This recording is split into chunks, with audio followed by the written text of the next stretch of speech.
우리가 지난주에 부활절을 지나왔지만 MIG 안에서도 부활절 메시지를 같이 좀 나누고 싶었어요. 그래서 고린도전서 15장의 메시지를 들고 오늘 함께 은혜를 나누고자 합니다.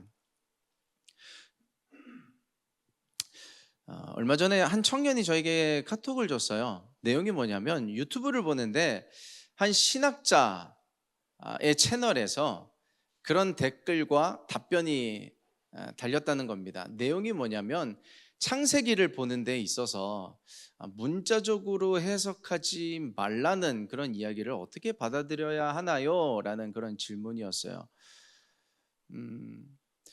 교계 안에서도 교단이 나뉘고 흔히 이제 정치적인 색깔 말고 종교, 우리 신학계 안에서도 보수 진영과 진보 진영이 좀 나뉘기도 하고요. 그에 따라서 성경을 해석하는 방법이 다르기도 합니다.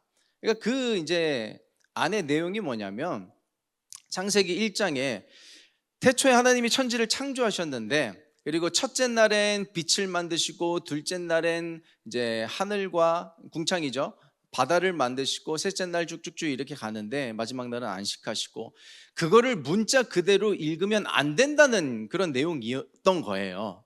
그러면서 이거 좀 당황스러운데 어떻게 해석해야 하나요? 라는 질문인 거죠. 여러분들은 어떻게 생각하세요? 그러니까 그 이야기가 뭐냐면 창세기 1장의 내용뿐만 아니라 모든 것들을 알레고리적으로 봐야 된다는 거예요. 그러니까 큰 틀에서 어떤 how를 볼 게 아니라 why를 봐야 된다. 뒤에 이제 나오는 뭐 에덴 동산도 다 은유고, 더 나아가서 예수님의 십자가의 부활도 어쩌면 은유나 상징일 수 있다라는 메시지로 해석이 될 수도 있는 그런 여지가 있는 부분인데, 혹시라도 끄덕거려지는 부분들이 있나요? 저 좀 봅시다.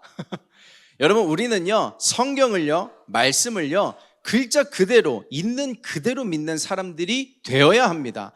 왜냐하면 그들의 어떤 해석의 논리가 뭐냐면 이성이 들어가는 거예요. 과학적인 접근 방식이 들어가는 거예요. 그러면서 이제 아우구스티누스죠, 어거스틴이라든지 기타 등등 저명한 뭐 누구죠, 요한 웨슬리라든지 그런 사람들의 의견을 덧붙여서 이제 증언을 해 나가는 건데, 그런 사람들도 이제 그런 이야기를 하지만요, 우리 보수 쪽에서는요 성경을 글자 그대로 믿어요. 종교개혁을 일으켰던 마틴 루터가 그랬고요, 칼빈이 그랬고요. 여러분, 우리는 내 마음대로 해석해서 2세기 때의 신학과 지금의 신학은 또 다르거든요. 이 신학은요 계속해서 발전해 나가고 바뀔 거예요. 신학의 틀 안에서 성경을 보고 해석하면요 이거 계속 달라집니다. 말씀이 그래서야 되겠어요? 말씀은 있는 그대로가 진리이고 실상입니다. 여러분, 저와 여러분들이 말씀을 대할 때 있어서 내 어떤 자기적인 해석, 내 논리, 내 이성, 누가 이렇게 말하더라 라는 카더라의 옷을 입혀서 해석하는 게 아니라 말씀 그대로를 읽고 있는 그대로 받아들일 수 있는 저와 여러분이 되기를 예수 그리스도 이름으로 부탁드립니다. 성경을요 처음부터 끝까지 한번 읽어보시겠어요? 자의적으로 해석해도 된다는 구절이요 어디에도 없어요.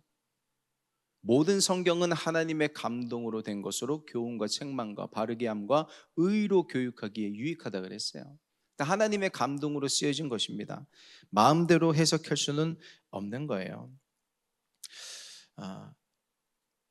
그러한 류의 일들이요 오늘 읽었던 본문 안에서 나오는 겁니다. 고린도전서 15장을 읽었는데 예수 그리스도의 부활에 대해서 못 믿겠다라는 거예요.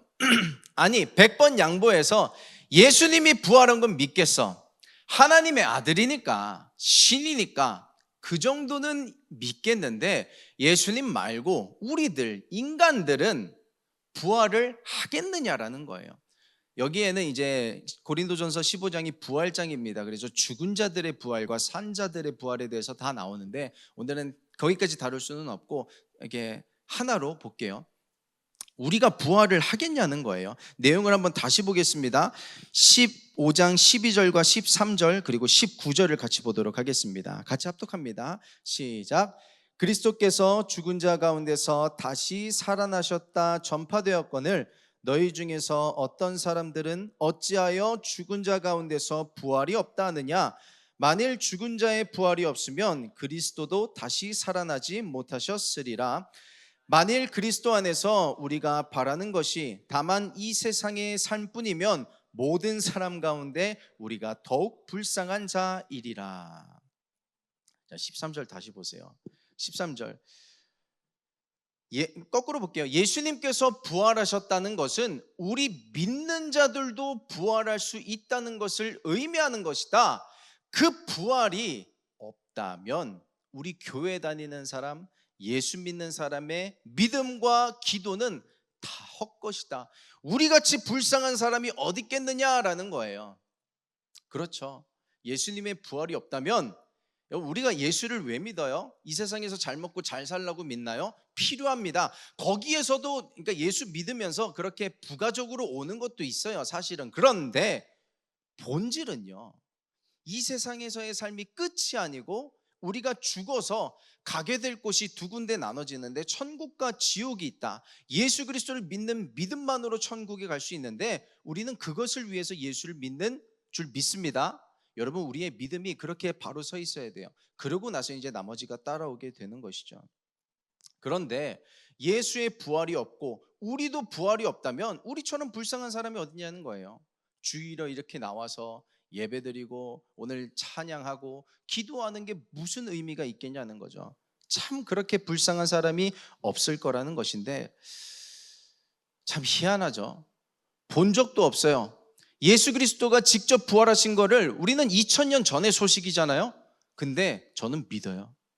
여러분도 믿으시기 때문에 이 자리에 있고요. 혹 그거에 대한 믿음이 아직 없다 하더라도요, 여러분들이 이 자리에 오신 것 자체가 우연이 아닙니다. 하나님께서 부르신 것이고 보지 않았는데 믿어지는 믿음이 선물로 임하게 되기를 예수님의 이름으로 축복합니다.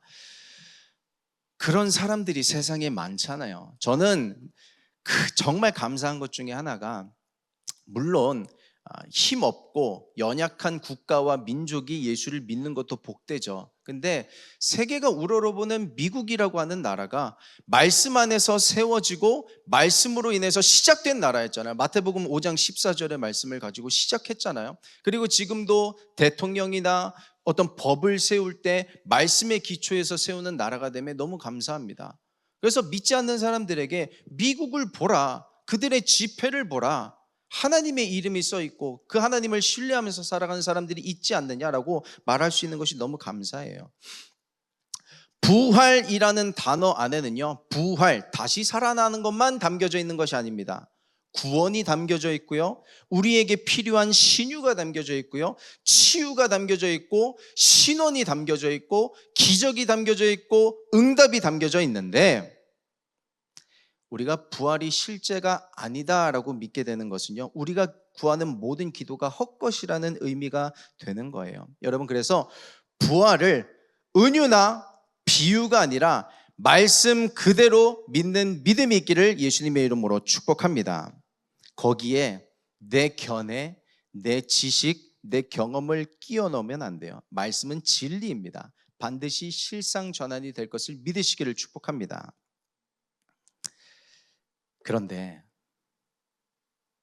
그런데요,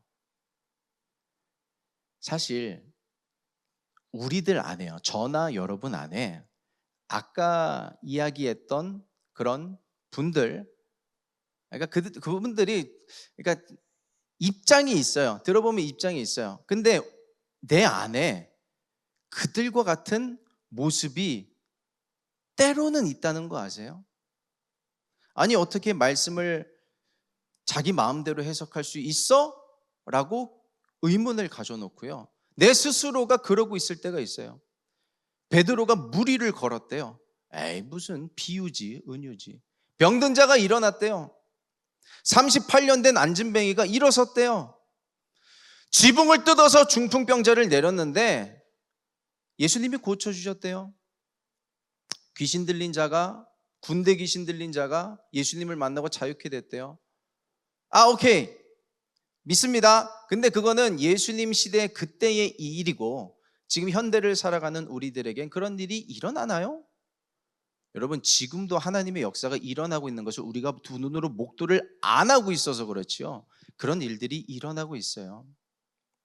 이걸 뭐 우리가 뭐 굳이 치사하게 테이프가 아니죠. 영상으로 틀어서 보여드려야겠어요? 예수님은 보지 않고 믿는 것이 복되다 하셨는데, 이게 그냥 성경 안의 스토리고 내 삶 가운데는 일어나지 않을 거라는 생각이 내 안에 있다고요.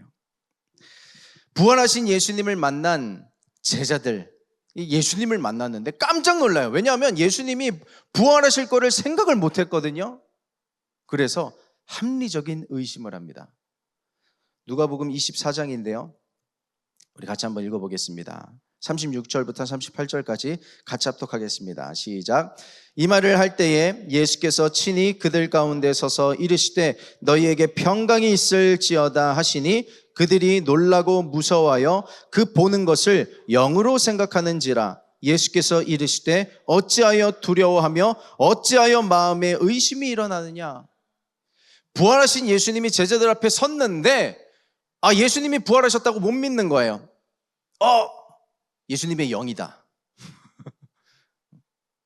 이런 표현 죄송한데 귀신이다 이거예요. 보고도 못 믿는 겁니다. 사도행전 12장에 오버랩되지 않아요? 베드로가 감옥에 갇혔을 때 베드로를 꺼내주십시오, 베드로를 꺼내주십시오 간절히 기도하고 있었습니다. 이게 뭐 며칠 가지도 않았어요. 뭐 일주일 간 것도 아니고요. 하루 이틀 넘어가는 찰나가 될랑말랑. 근데 베드로가 감옥에서 나오게 됐거든요. 그래서 그 초대교회가 모여서 기도하고 있는 그곳을 찾아왔어요. 문을 두드리죠. 누구십니까? 베드로인데요. 로데라고 하는 그 여자아이가 나와서 영접하잖아요. 그래서 로데라고 하는 여자아이가 뛰어들어갑니다. 베드로가 나왔어요. 베드로가 나왔어요. 반응이 뭐예요?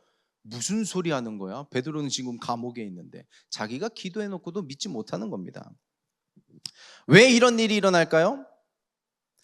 말씀과 나의 믿음, 신앙 사이에 간극이 벌어진 거예요. 말씀은 있는데, 진리는 그대로 있는데 나의 믿음이 따라가질 못해. 내 신앙이 따라가질 못해요. 간극이 벌어지는 겁니다.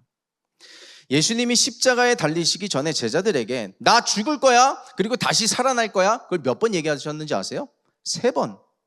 3번이나 이야기하셨어요. 제자들은 새하얗게 까먹어요. 예수님이 부활하실 것을 까먹어요. 말씀과 믿음의 간극이 벌어지는 겁니다. 그 다시 살아나실 것에 대해서 은유나 비유 정도로 받아들인 거지 실제로 받아들이지를 못한 겁니다. 말씀과 믿음 사이에 간극이 생기는 이유가 뭔지 아세요? 첫 번째, 그 믿음에요, 감정이 개입되기 때문에 그렇습니다. 감정이 나쁜 건 아니에요. 근데 그 감정이 부정적으로 개입이 되면요, 말씀과 믿음 사이에 간극이 생깁니다. 왜냐하면 감정은요, 현실을 왜곡시켜요. 꼬아버립니다. 특히요, 불안이라는 감정, 두려움이라는 좌절과 패배의식, 낮은 자존감들이요, 말씀을 그대로 보지 못하게 하고 꼬아서 보게 만들어요. 감정이 개입이 돼버리면. 그래서 나를 현실에 붙잡아 둡니다. 말씀은 말씀대로 있고 나는 현실에 있도록 나를 붙잡아 둬요. 내 감정이. 그래서 감정이 방어 기제로 작용이 되면 어떻게 돼요? 말씀이고 뭐가 없어요. 교회고 뭐가 없어요. 심지어 여기를 보세요. 예수님이고 뭐가 없어요. 감정이 개입이 되면요, 다 그렇게 집어쳐버리게 만들어 버리는 것입니다. 지금 제자들의 모습이 그렇거든요. 감정이 개입된 거예요. 왜 그랬을까? 실패의식. 나 예수님을 3년이나 따라다녔는데 허무한 거예요. 예수님을 쫓아다닌 이 3년의 결과가 뭐람? 내 리더는 어디 가고 공중부양된 듯. 난 직업도 내버리고 예수님을 따랐는데. 허무감, 패배의식, 슬픔. 감정이 개입이 되면 믿음과 말씀 사이에 간극이 생기기 시작합니다. 누구는 그럴 수 있어요. 목사님 T라서 그래요. 저 T잖아요. 둘째, 내 이성이 개입되면 말씀과 믿음 사이에 간극이 생겨요. 아까 그 문자적 해석의 그 오류를 말하던 그들요, 이성과 논리가 지나치게 개입이 되는 거예요. 지금 현대 사회는요, 역사상 유례 없는 지식 과잉의 시대가 됐다고 이야기를 하죠. 그렇잖아요. 유튜브 터치 몇 번이면 내가 원하는 정보를 다 얻을 수 있어요. 책도요. 요즘 책값이 왜 이렇게 비싸요? 한 권에 뭐 그냥 보통 책인데 19,000원, 2만 원, 조금 두꺼우면 3, 4만 원. 근데 요즘 뭐 전자책 구독하면은 다 볼 수 있잖아요. 원하는 정보 다 얻을 수 있어요. 거기에서 못 보면 AI한테 물어보면 돼. AI가 요즘 거짓말 많이 하는 거 아시죠? 다 믿으면 안 됩니다. 어떤 사람은 그런 얘기를 하더라고요. 지식 비만. 머리가 너무 똑똑해지는데 아는 건 많고 현실에 나타나는 건 없고. 그렇게 많이 알고요, 똑똑해지고 논리적이고 이성적이게 된 것이, 보세요, 이 기독교에 얼마나 좋은 영향을 줬을까요? 내 믿음에는 얼마나 좋은 영향을 줬을까요? 우리는 너무 똑똑해져서 때로는 하나님보다 더 똑똑해요. 예수님보다 더 똑똑해요. 주님 이건 아니죠. 제가 계산기를 두드려 봤는데요, 주님이 틀리셨어요. 우리가 너무 똑똑해지는 거예요. 예수 잘 믿으려면요, 바보가 돼야 돼요. 예수 잘 믿으려면 바보가 돼야 돼요. 멍청? 죄송합니다. 바보가 돼야 돼요. 세 번째, 말씀과 믿음에 간극이 생기는 이유 세 번째, 그 감정과요, 이성이 결합이 돼버리면 최악입니다. 그럼 어떻게 되는지 아세요? 고집이 생겨요. 고집이 생겨버려요. 내 안에, 그런 표현을 써볼게요, 개똥철학이 생겨서 틀렸는데 맞아. 여러분, 무논리가 논리를 이기는 거 아세요? 무논리는 논리로 이길 수 없어요. 내 안에 무논리가 생겨버리는 거야. 내 아집과 내 감정과 내 안에 있는 이성이 결합이 돼서 고집이 돼버리는 거예요. 이거 의사도 못 고쳐, 목사도 못 고쳐, 예수님도 못 고쳐요. 예수님은 고칠 수 있겠죠. 예수님 많이 고칠 수 있겠죠. 그래서 나에게 예수님이 필요한 거예요. 저와 여러분에게 예수님이 필요한 거예요. 오늘 예수님이 필요한 이유는 내 감정과 내 이성 사이에 생겨버린 그 고집이요, 오늘 하나님이 알려주시고 그 부분 가운데 십자가의 은혜로 그것이 바스러지는 은혜가 있기를 예수님의 이름으로 축복합니다. 그 고집이 계속되면은 어떤 현상이 나타나냐면, 말 그대로 흐름이 생겨요. 고집이 흐름이 돼버려요. 문제보다 더 나쁜 게 뭐냐면 흐름이에요. 상황은 바뀔 수 있거든요. 일시적으로. 안 좋은 문제는 바뀔 수 있어요. 근데 흐름은요, 선수도 못 바꿔요. 슬럼프에 한번 빠져든 선수는요, 그 흐름을 벗어나오기가 굉장히 힘듭니다. 여러분들은 슬럼프 경험해 본 적 없으세요? 뭐 믿음이 됐던 신앙이 됐던 공부가 됐던 일이 됐건, 그 슬럼프라는 그 어떤 그 침울한 그림자 있잖아요. 흐름이란 게 내 인생에 덮쳐와 버리면 이건 정말 막기가 힘들어요. 그 흐름의 물줄기를 틀어버리는 게 너무너무 힘들어요. 근데요, 오늘 우리가 부활의 메시지를 받고 있잖아요.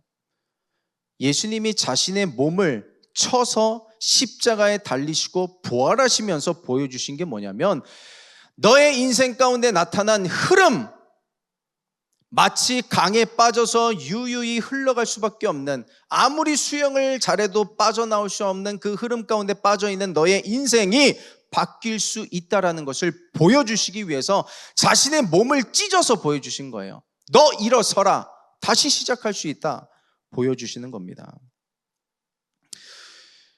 그 흐름 가운데서요, 말씀과 내 믿음이 간극이 생겨 주님과 점점 멀어지는 그 흐름 가운데서요, 또 내 인생에 나타난 그 문제가 반복되고 내 이성과 감정이든 뭐든 다 더 깊은 수렁 가운데 들어가고 있는 그 흐름 가운데서요, 우리는 두 가지 선택을 해야 됩니다. 둘 중에 하나, 그대로 있던가 변화되기를 작정하던가. 이건요, 작정은 내가 해야 돼요. 주님, 나 변화되기를 원합니다는 내가 해야 돼요. 그 변화되기를 원합니다라는 마음까지도 예수님이 주실 수는 없어요. 그건 내가 가져야 되는 거예요. 오늘 내가 가져야 되는 거예요. 주님, 내가 변화되길 원합니다. 나 이대로 괜찮지 않... 여러분 지금의 삶이 괜찮으세요? 정말 괜찮으세요?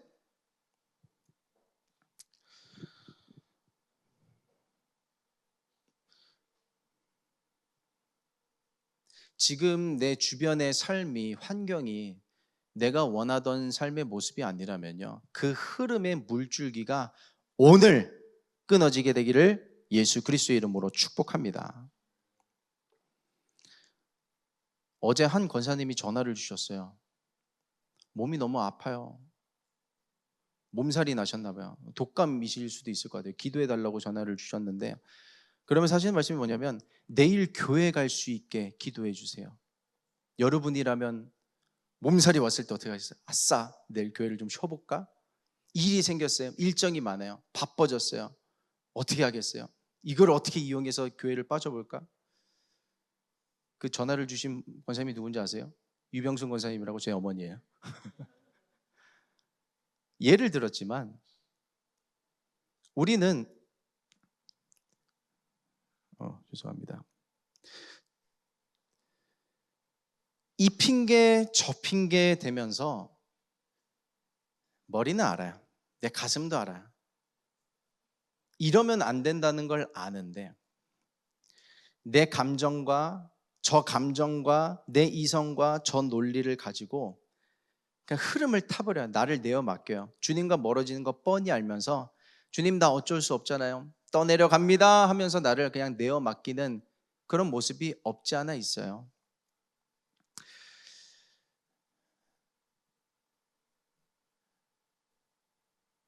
여러분, 우리의 본업과 부업이 바뀌지 않기를 축복합니다.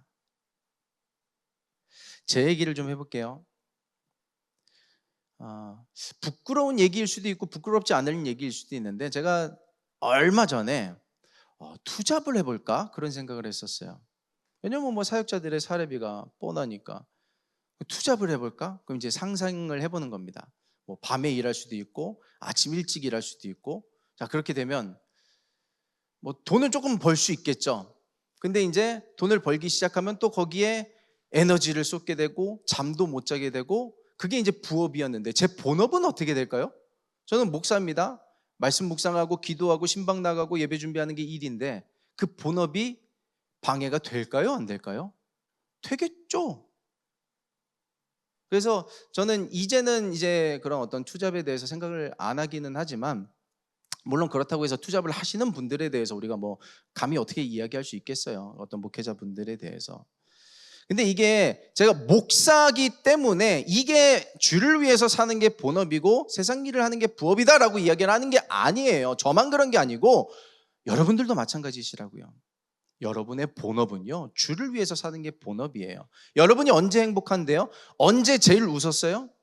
직장에서 열심히 일할 때 웃음꽃이 피던가요? 아닐걸요? 내가 제일 행복하고 기뻤을 때는요, 찬양하고 예배하고 주를 위해서 살 때. 자, 여러분 그렇다고 해서요 직장 그만두라는 거 아니에요. 교회에서 살라는 거 아닙니다. 세상에서 일 열심히 하세요. 해야죠. 그게 세상에서 우리의 부르심이고 사명이고 책임이니까. 그런데 그것만 열심히 할 게 아니고 교회 안에서도 주를 위해서도 열심을 내고 사세요. 이 본업이 흐트러져서 슬픈 거예요. 흐트러져서 기쁘지 않은 거예요. 여기에서 우리는 생명을 얻는데, 교회 안에서 말씀 안에서 기도 안에서 생명을 얻는데, 내 크로노스 안에서 뭘 얻겠어요? 하나님의 카이로스 안에서 우리는 얻을 수가 있는 건데 내가 아등바등 해봐야 행복하지 않았잖아요. 성경을 읽다 보면요, 특히 구약을 읽다 보면 신약도 마찬가지지만요, 차가운 직언을 맞이할 때가 있어요. 너 그렇게 살지 마 하는 하나님의 말씀. 여러분 말고 저한테 너 그렇게 살지 마. 그럼 찔리죠. 뜨끔합니다. 다윗이 그랬어요. 밧세바의 사건 가운데서 나단 선지자를 통해서 책망하시죠.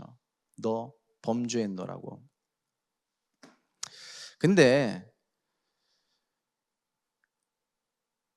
그런 말씀들이 우리에게 왜 오냐면 채찍질하는 게 아니에요. 너 잘못하고 있다고 쏘아붙이는 게 아니라 옳은 길로 돌아서라고. 사망의 음침한 골짜기에 빠져 있지 말고 양지로 나오라고. 그럼에도 불구하고 하나님은 나를 사랑하시며, 그럼에도 불구하고 하나님은 저와 여러분들을 이끄실 거라고, 의의 길로 이끄실 거라고, 푸른 초장으로 이끄실 거라고 사랑의 말씀을 하시고 계신 거예요. 우리는 그 음성을 들어야 됩니다. 달콤한 위로는요, 현실을 잠깐은 잊게 해줍니다. 근데 그 흐름을 바꿔주지는 못해요. 불편하지만 나를 살게 하는 말씀은요, 연료가 됩니다. 멈춰있던 내 엔진을 움직일 수 있는 연료가 돼요. 저에게 있어서 하나님은 오래 참으시는 하나님입니다. 저를 굉장히 오래 참아주셨어요. 지금도 오래 참아주고 계세요. 그래서 저는 그 오래 참으시는 하나님에 대해서 정말 감사합니다. 그래서 저도 오래 참아요. 왜냐하면 사람이 말로 안 바뀌는 걸 알거든요. 그런데 자, 이 전제를 하고 갑니다. 때로는요, 하나님은요, 오래 참지 않으세요. 그래서 저도 요즘 하는 게 뭐냐면, 오래 참지 않는 것도 사랑이다라는 거를 요즘 생각하고 있는 부분이 있어요. 그래서 때로는요, 모두에게 다 그러진 않지만요, 몇몇 청년들에게 싫은 소리를 합니다. 아픈 소리를 합니다. 그거 아니란 얘기를 해요. 저를 미워할 수는 있어도 합니다. 오래 참는 것만이 사랑이 아니라는 걸 알기 때문에요. 오늘요, 하나님의 마음으로요, 하나님의 말씀을 전합니다. 하나님과 멀어져 가고 있는, 말씀과 믿음 사이에 간극이 생겨져 있는 그 흐름에 타고 있는 어떤 분들이 있다면 그 흐름을 끊어내기를 예수님의 이름으로 부탁드립니다. 순종하시고요, 벌어진 간극을 오늘 좁힐 수 있게 되기를 축복합니다. 주일이 기회예요. 내 흐름을 바꿀 수 있는 아주 절호의 찬스입니다. 여러분, 다시 시작할 수 있어요. 우리는 다시 시작할 수 있습니다. 다시 시작해야만 합니다. 여러분, 그래서 보세요.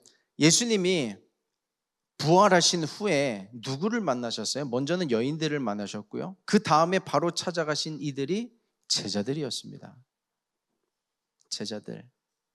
훗날 교회의 지도자가 될 그들을 찾아가셔서요, 위로해 주시고 신원해 주십니다. 너의 믿음은 결코 헛되지 않아 하면서요.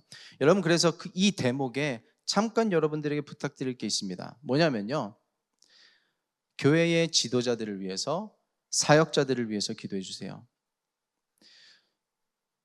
제가 그런 생각을 해봤어요. 내가 마귀라면 무슨 전략을 세울까?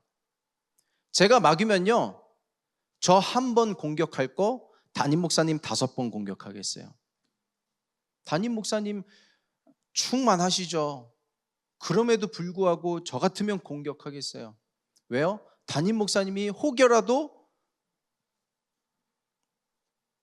좀 이렇게 마음이든 영이든 약해지시면 영향이 왜 안 가겠어요? 저 같으면, 제가 마귀라면 담임 목사님을 공격하겠어요.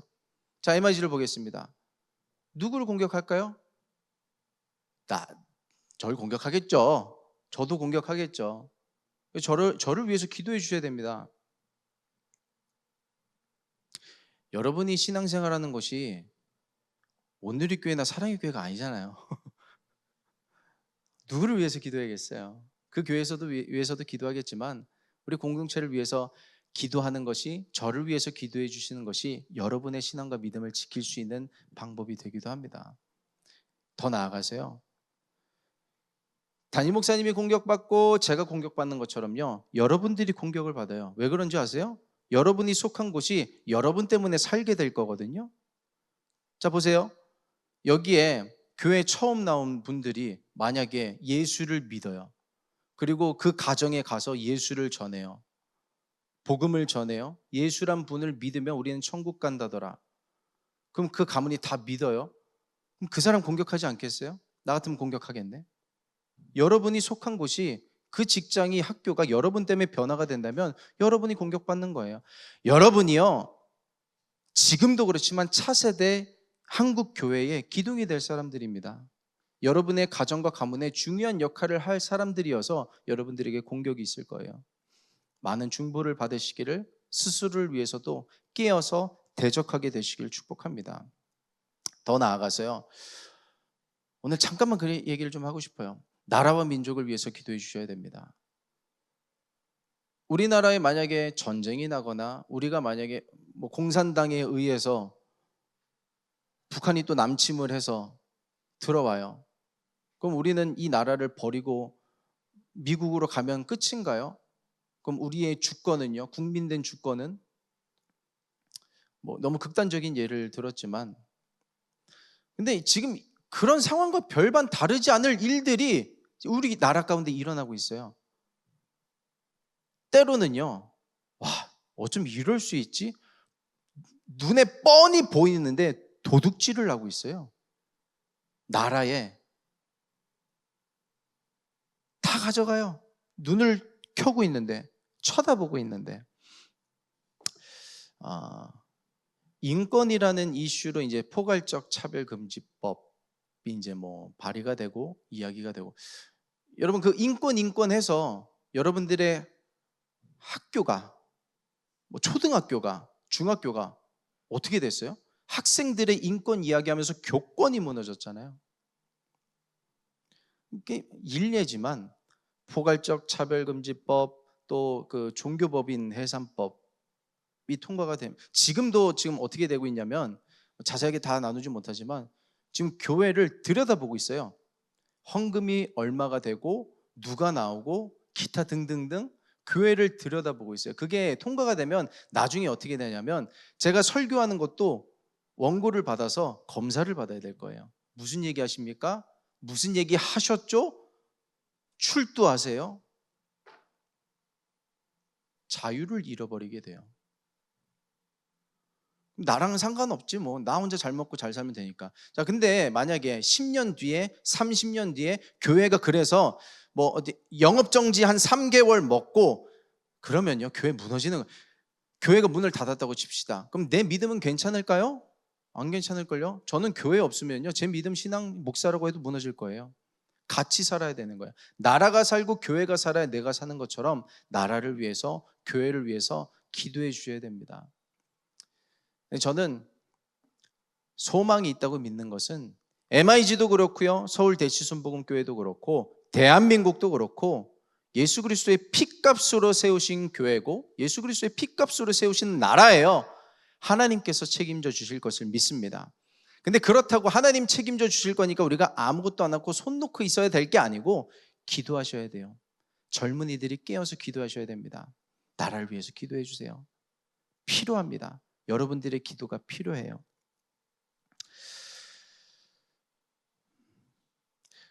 예수님이 부활하셨다는 것은요, 우리의 믿음을 신원해 주시는 거예요. 너의 믿음이 결코 헛되지 않은 것이 될 거라는, 너의 신앙이, 네가 기도하고 있는 것이, 네가 오늘 교회에 나와서 예배드리고 찬양하고 있는 것이 결코 연극도 아니고 세상 사람들이 볼 때 바보짓을 하는 것도 아니고 반드시 신원될 것이다라는 것을 몸소 보여주시는 거예요.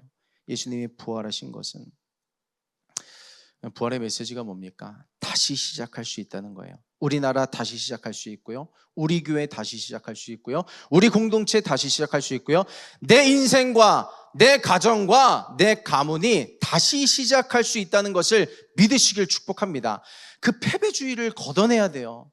내 안에 가만 보면 그 패배주의가 있어요. 난 안 돼.